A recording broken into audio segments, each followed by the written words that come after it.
Dollar.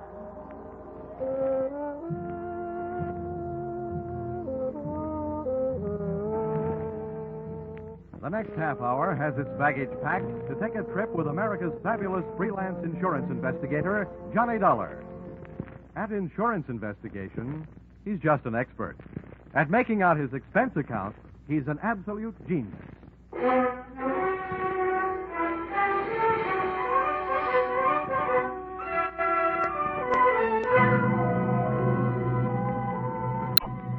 Expense account submitted by Special Investigator Johnny Dollar to Home Office, American Pioneer Life Insurance Company, Hartford, Connecticut. Attention, W.K. Green, General Manager. The following is an accounting of my expenditures in the case of Barton Drake, or how I played ducks and drakes with a drake who ducked. Expense account, item 1. $100 I'm charging you for 1 hour's sleep I missed answering your telephone call at 9 o'clock in the morning. Expense account, item 2. $1.50. I had to go out for breakfast. The Easter Bunny didn't leave me any eggs. Item 3, cab fare to your office, $1. Tip to driver, $1.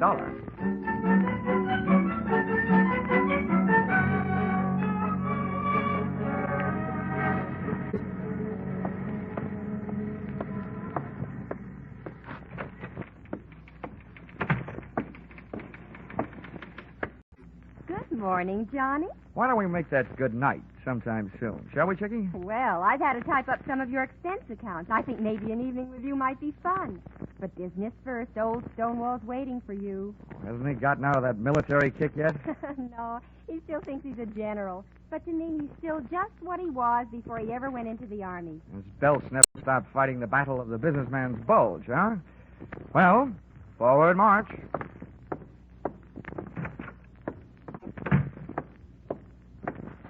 Good morning, Mr. Green, sir. Mr. Dollar reporting as ordered, sir. Eddie. Oh, yeah. What's this saluting and heel-clicking about? Oh, I thought you might be homesick for some military courtesy. Yeah, I'd be surprised to get any kind of courtesy from you. But we're not paying you to be polite. Sit down. Here. I got a job for you. Here. I had a copy made of the file in that case. You can take a look. Thanks. Barton Drake, huh? Oh, yeah, I remember him. Let's see. Life insurance, $30,000. Beneficiary, Mrs. Barton Drake. Well, what is it? Is he dead or just dying? Neither, we hope. Well, if you'll pardon a little before-noon philosophy, just by living, a man is slowly dying of old age. We have a statistical department to worry about that, Dollar. Your job is to find this man, Barton Drake. Okay. What's the story? As far as the company is concerned, the story started one night just short of 7 years ago. Oh, that would make it 1942. Yes, the same year I was called upon to fight for my country. Yeah. In the insurance division, Pentagon Building, Washington, D.C. Huh? But don't get me wrong. Those who served can be just as proud of what they did as those who fought. As you were saying. I merely used the word fight as a general term. Yes, General. Barton Drake, one night about 7 years ago? Yes. When we issued the life policy on Drake, he listed his occupation as that of hardware store proprietor. Hardware? As I recall it, he specialized in unregistered pistols, handcuff keys, and hacksaws. And if I'm not wrong, at the time he disappeared, he was under suspicion of grand larceny and wanted for assault with intent to kill a police officer. Yeah, that's right. At the time, he was suspected of a number of large robberies. Now, refresh me on that cop shooting. How'd that happen? You remember. When the police arrived at the house to pick him up, he opened fire from the bedroom window, made a dash for it out of the back to his own car. And there was a chase during which the car skidded and went through the rail of a bridge into the river. Oh, yes. Now I remember, yeah. They never did recover the body or the loot. All they got back was a wet Buick. Dollar, that was 7 years ago. At least it will be 7 years in 1 more week. At that time, Barton Drake will be declared legally dead by the probate court. His wife has already instituted proceedings. And when the court says she's a widow, she says, I want my $30,000, and you have to pay it, right? Exactly. But we're not going to pay that $30,000 if we can help it. At 9 o'clock this morning, the Missing Persons Bureau of the New York Police Department called us and gave us reason to hope that Drake is still alive. What happened? Did they see him in a crystal ball? And you don't know how close to the truth you came, Dollar. Oh? The Missing Persons boys have a new habit these days. Whenever there's a television show where there's a public crowd involved, they watch it. Last night, they think they spotted Barton Drake at the prize fight. Now, that's all we've got to go on, but we think he's alive and that he's somewhere in New York. Well, that's a start anyway. I know where to find New York.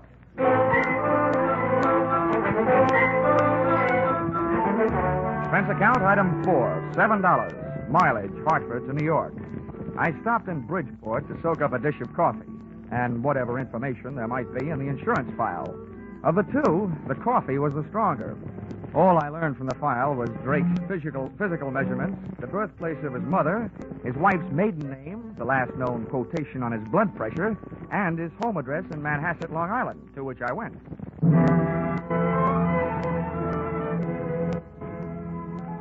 The house had a $40,000 look about it, and its grounds were being secured by a gardener who had a $12 a day look about him.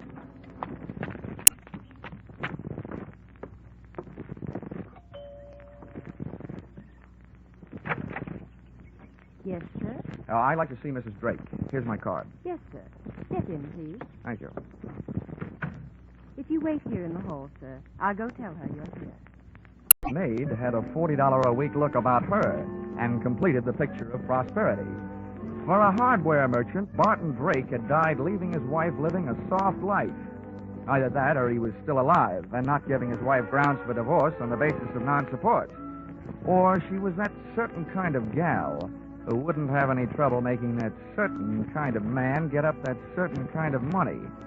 And when I saw her, I knew not only that I couldn't afford her, but that Drake probably hadn't been able to, which probably led to his undoing. Just to give you an idea, she was wearing a diamond necklace and a negligee, and it was 2 o'clock in the afternoon. Mr. Dollar? Mrs. Drake? Yes, Stella Drake. I'm having breakfast. Won't you come in and join me? Well, I'll join you, but no breakfast. I just had a tomato surprise. Lunch. Oh, I'm glad you didn't mean me. Come on, right in here. Are you sure you won't have some breakfast? No, thanks. I couldn't bring myself to hurt that poor, tired trout you've got there. Oh, please. That's a genuine English kipper. Oh, I beg your pardon. I didn't recognize it without its monocle. Oh, you're more fun than an eye-opener. I should have you around when I get up every day. Well, I have something to tell you that should make you really feel good. You don't mean that bunch of stuffed shirts at the insurance company who decided to give me my money without going through all that fuss at probate court? Oh, I've got better news than that. You may not get that money. But we think you have a chance of getting your husband back. What? Yeah, the New York police think they saw him last night. Alive. Oh. Maybe I was wrong. Maybe that doesn't make you happy. Why, yes. Yes, of course it makes me happy, but to live without a man for 7 years and then have a stranger just sit across the table and calmly tell you he's alive, it's just too much. Tell me, where did they find him? They didn't. They think they spotted him at the fights they were watching on television. I imagine they're looking for him. I know I am. Well, it's impossible. If he were alive and back in New York, he'd come to me. That's what I was hoping, Mrs. Drake. Well, I don't believe it. Why would he do a thing like that to me? Why would he make me suffer all these years? I think you'd better go now. I've got to be alone. I've got to think. Oh, Barton, why? Why? Please, Mr. Dollar. I want to be alone. I figured if she wanted to be alone, it was for a good reason. Because that lather she'd gotten into was strictly from soap opera. She flooded me to the door on a tide of tears. Once outside, I picked up the hedge clippers the gardener had conveniently left near the front walk and pruned the telephone wires leading into the house. Then I took a plant on the place from the other side of the street. I figured Mrs. Drake would want to share her troubles with somebody, and with the phone wires cut, she'd have to leave the house to do it, giving me a chance to follow her. And that's the way it worked out. She led me someplace, all the way into New York City, but not to Barton Drake. That would have been too easy. Once in Manhattan, she headed for a drugstore and a telephone booth.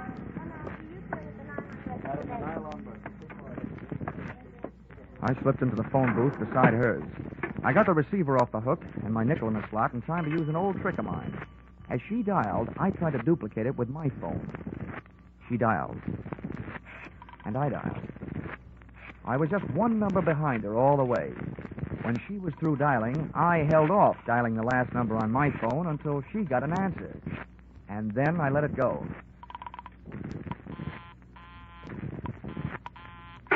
number she was calling was busy. There was room for coincidence, but it was good enough for me. I jotted down the number I'd gotten on my little telephone game of tag and then listened. I've got to see you right away. We're in trouble. All right, I'll meet you in 20 minutes. The usual place.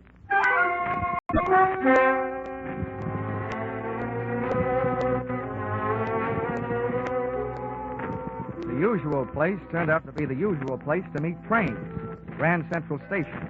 But no train ever pulled into where Mrs. Drake went. As a matter of fact, no man ever did. Unless he was a plumber, maybe. That's right, where the ladies go to powder their noses and things. She came out 30 minutes later alone, but she never hit the street. Instead, she went through the tunnel into the adjoining Commodore Hotel and checked into room 407. The only room I could get was 1313. Expense account item 5, $10. Tip to hotel detective for keeping an eye on the eyeful in 407. Item 6, $35. Purchase of portable phonograph. Item 7, 65 cents. Purchase of phonograph record. Frank Sinatra singing night and day. With this for ammunition, I went back to my hotel room and gunning for a bird I'd never seen. I set up the phonograph near the telephone, put on the record, and placed it all to the number Mrs. Drake had called earlier in the day.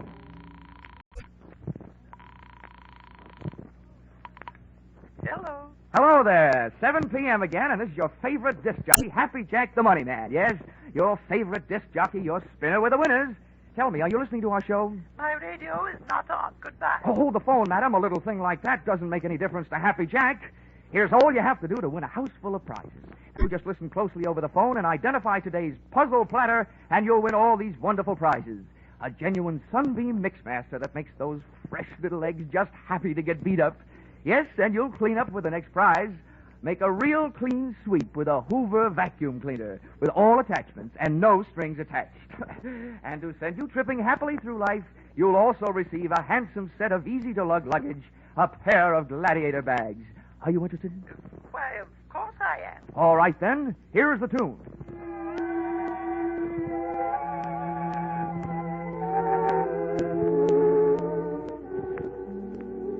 Night and day.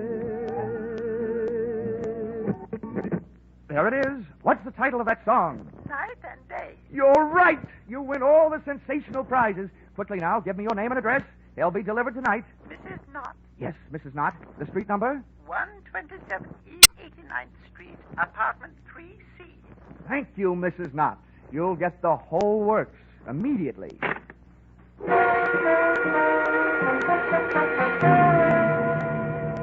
Expense account, items 8, 9, and 10. $39.50, purchase of Mixmaster. $79.50, purchase of vacuum cleaner. And $89.50, purchase of luggage. You may resent this expenditure, but there's one thing you must remember. Nobody can resist trading their name and address for something for nothing.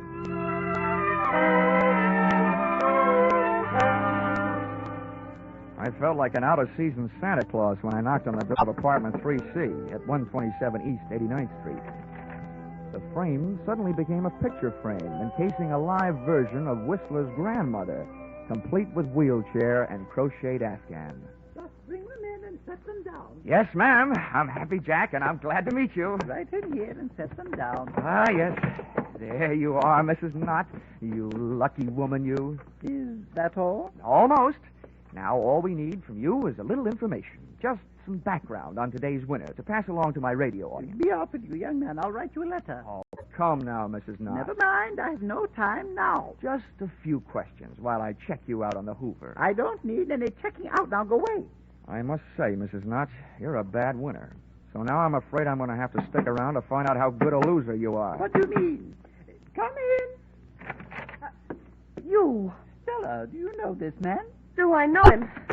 He's that insurance investigator, Johnny Dollar. Granny came flying out of the wheelchair, multiplying in height by 3. When I first saw Granny's hand flying toward me, it looked like there was an old-fashioned wedding ring on each finger. But just too late, I saw it was only a set of brass knuckles.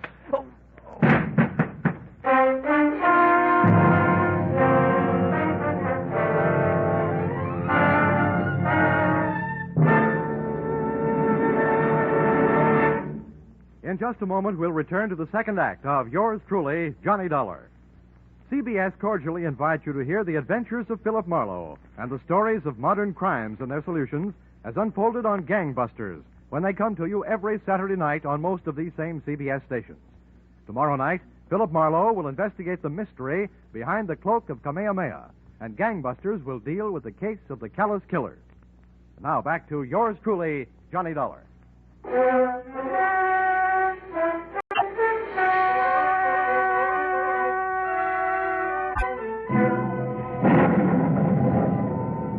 When I woke up, the thunder and lightning in my head was getting an answer from the sky. And I started getting some answers, too. You, James, give me a page. Granny's You're all voice right. had changed to the bass register, and its owner was smoking a big cigar. I stayed on the floor and quiet. I didn't want those brass knuckles crooning me another lullaby. I'm awful close to fouling up the whole deal. I told you I didn't want you to try to collect on that insurance. Why'd you do it? It's $30,000, that's why. To hear you talk, you'd think you were going hungry. What do you think I am, some empty milk bottle you can run down to the corner and get your nickel back on? What are you trying to do anyway, sell me out? Sell you out? You know what started this trouble. You had to go to the fights last night. Oh, a big man. Dumb cops, you call them. Don't worry about me. They haven't. I'll take care of myself. But not with you lousing me up, getting mixed up with dirty dealers like this guy Dove. Oh, you're so smart. Why did you let him in here? Shut up! He wanted to give me something for free, that's why. Well, I've got something for him. A free boat ride. Wheel that chair over here. We'll take him out in that. The wheelchair ride was short, to the street. The auto ride was longer, to the ocean. And from what I could gather on the dock, the boat ride was to be even longer, to my doom. I was still playing Sleeping Beauty and listening to the supposed-to-be dead man, Barton Drake, telling his wife Stella how he was going to make my slumber permanent. Come on, get a move on. I've got his hands tied. Hurry up with his feet. I'm almost through. There. Now what? Now stand back while I heave him up on the deck. Well, aren't you going to tie him to something? For what? If they ever find this boat, they're going to find it empty. One good wave out there, and this guy goes for a swim. There. The wheels last. He's got plenty of gas and plenty of ocean out there. That'll teach Mr. Happy Jack. Now I'm giving him away.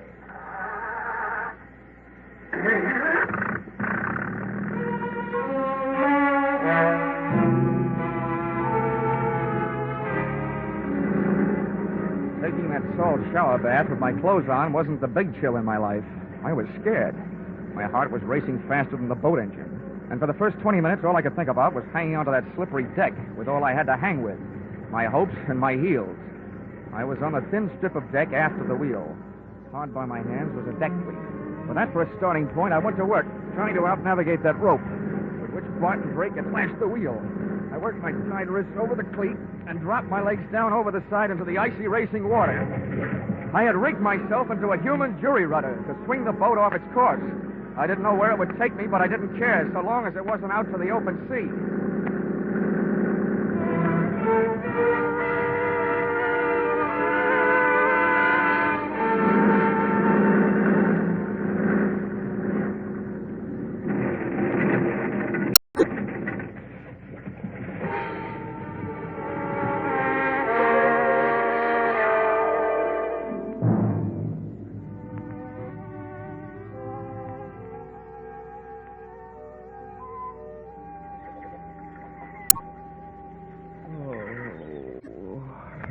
Oh, waking up, eh? Might as well tell you. Your boat sunk and you ruined the dock last night doing it. You have to pay for it. Oh. My name's Fred Kindly. I put you off the beach. I'm expecting to be paid for that, too. Will it cost me to find out where I am? Well, it ain't worth nothing. Talk, ain't. You're on Slate Island. Ain't worth much neither. All slate. Didn't have sense to grow no chalk to go with it. Dandy. Where are my clothes? Out in the sun. How about my wallet? Fish must have got it. Mind if I feel your back for fins? Now, don't get funny, young feller. Might want to be getting off this island someday. Someday. Some minute is more like it. You got a boat? Of course I got a boat, but ain't got much food. Maybe if I could afford to buy some of supply goods when I got to the mainland, Well, how much would it cost? Much as $100, maybe?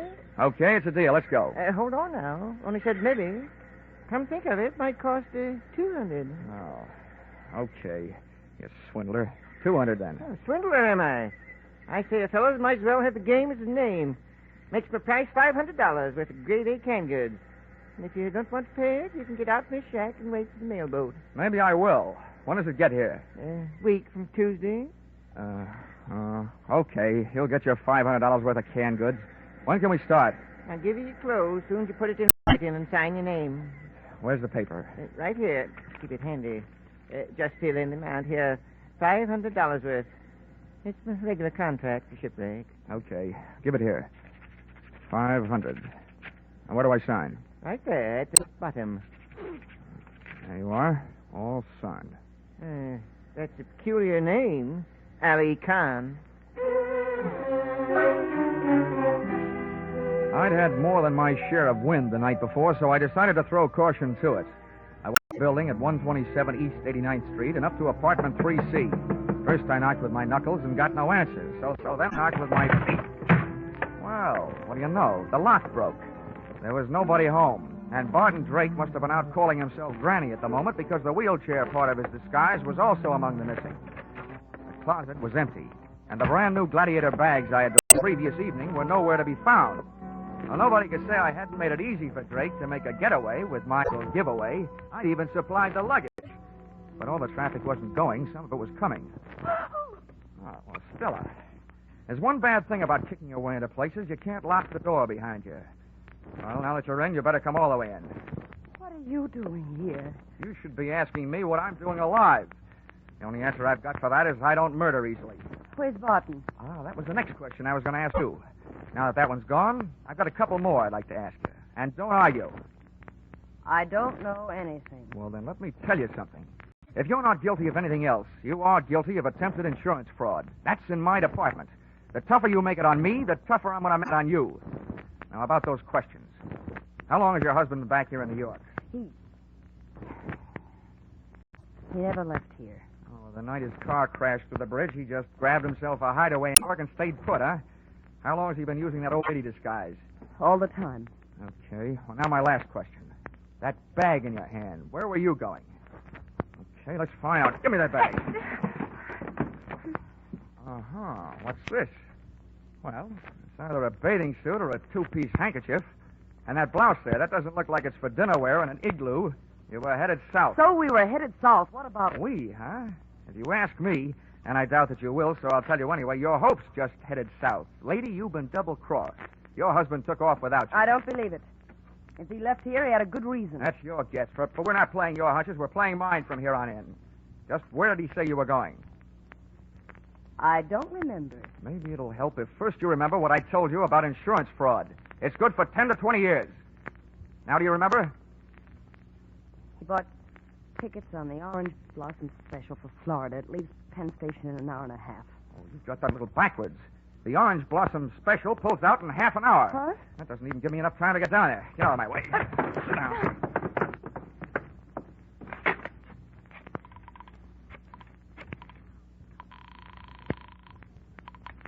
Information. Hello. Information. Look, I want the telephone number of the Penn Station branch of the Travelers' Aid Society. This was once when I didn't want the society to aid the traveler. I told them that Barton Drake was my invalid aunt and as nutty as a fruitcake. With Stella's help, I described his costume from the daisies on his hat to the buttons on his shoes. I tagged it off with a warning that when my aunt left the house, she thought she was a honeybee and was on her way to throw herself in front of the Orange Blossom Special, wheelchair and all. The guy on the other end of the line took off to round up the railway police, and I took off to round up a taxi.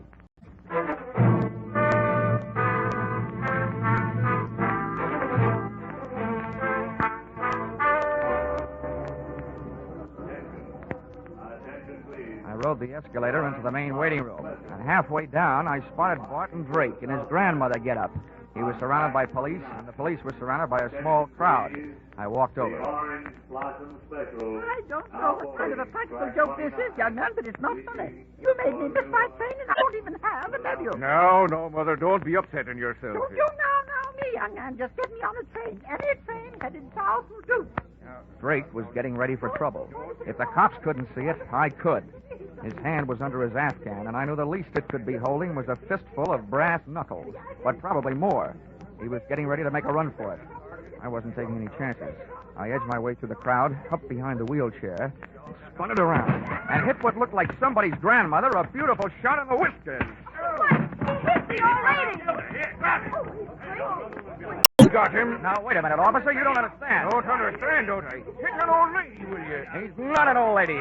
Trouble you want, you scoundrel. Here, maybe this will quiet you down, will you?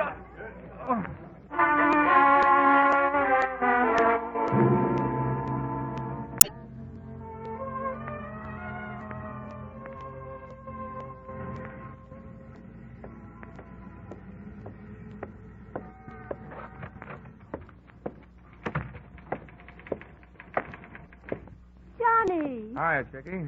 Oh, that bandage. What's the matter with your head? No brains. Where's the general? Oh, when he found out you saved American Pioneer $30,000, he decided to take the morning off and celebrate. He's out playing golf. Oh, great. To celebrate my getting hit on the head with police clubs, he goes out and swings golf clubs. Oh, Johnny, I was sort of Now, hoping don't that- worry, Chickie. I've still got enough energy left for nightclubs. You want to help me with this expense account? I'll get it out of the way. Oh, that's all that stands between us. Expense account submitted by Special Investigator Johnny Dollar to Home Office, American Pioneer Life Insurance Company.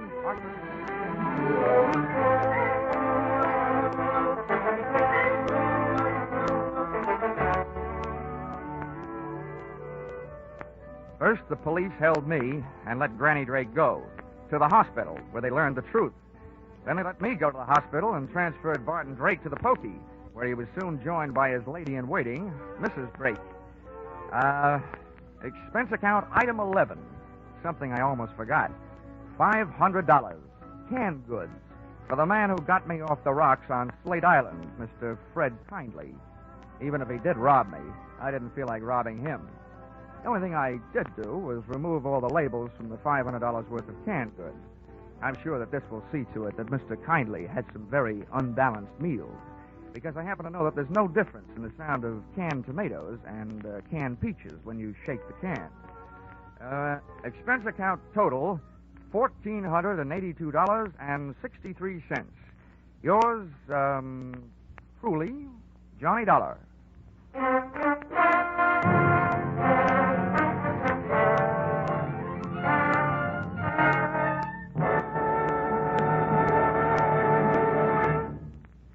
At last, mankind is facing up to one of its most feared diseases, cancer.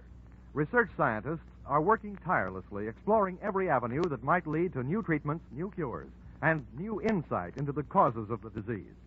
At the same time, the American Cancer Society is working to keep the public informed of all the progress that has been made, trying to reach everyone with the message that the sooner a diagnosis is made, the better the chances of cure.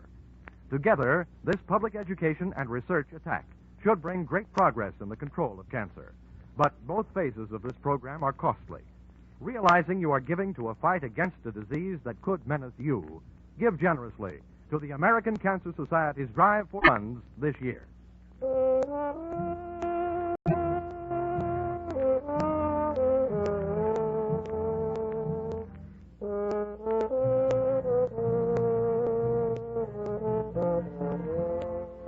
Yours truly, Johnny Dollar, stars Charles Russell as Johnny.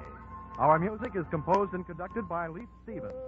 Yours truly, Johnny Dollar, is written by Paul Dudley and Gil Dowd and is produced and directed by Richard Sandville for CBS, where 99 million people gather every week, the Columbia Broadcasting System.